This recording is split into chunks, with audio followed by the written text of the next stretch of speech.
এটা কথা লক্ষ্য কৰিবচোন, আমি আমাৰ যাক শপতকৈ ভাল পাওঁ জীৱনত,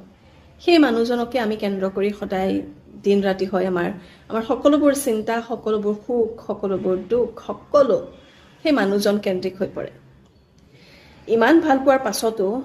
আমাৰ সেই ভালপোৱা মানুহজনৰ লগত তথাপিও আমাৰ কাজিয়া পেচাল হৈ থাকে, ভুল বুজাবুজি হয়, কিয় বাৰু? বহুতো প্ৰশ্ন মোলৈ আহে যে বাইদেউ, ইমান মৰম কৰোঁ, ইমান সন্মান কৰোঁ, তথাপিও তেওঁ মোক এনেকুৱা কৰিলে তেনেকুৱা কৰিলে, চাওকচোন মোৰ ইম'শ্যন বুজি নাপায়, তেওঁ মোক এনেকৈ কৈছে, তেওঁ মোক তেনেকৈ কৈছে, এনেকুৱা বিভিন্ন ধৰণৰ কথা আহি থাকে। আৰু সেইটো সকলোৰে ঘৰে ঘৰে আৰু প্ৰতিগৰাকী মানুহৰ জীৱনৰে কথা। আচলতে আমি গম নোপোৱাকৈয়ে আমি আমাৰ জীৱনৰ উদ্দেশ্যই কৰি লওঁ সেই আপোন মানুহজনক,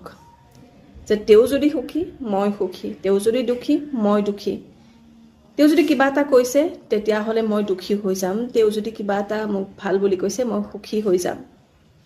তেওঁ মোৰ লগত কেনেকুৱা বিহেভিয়াৰ কৰিছে বা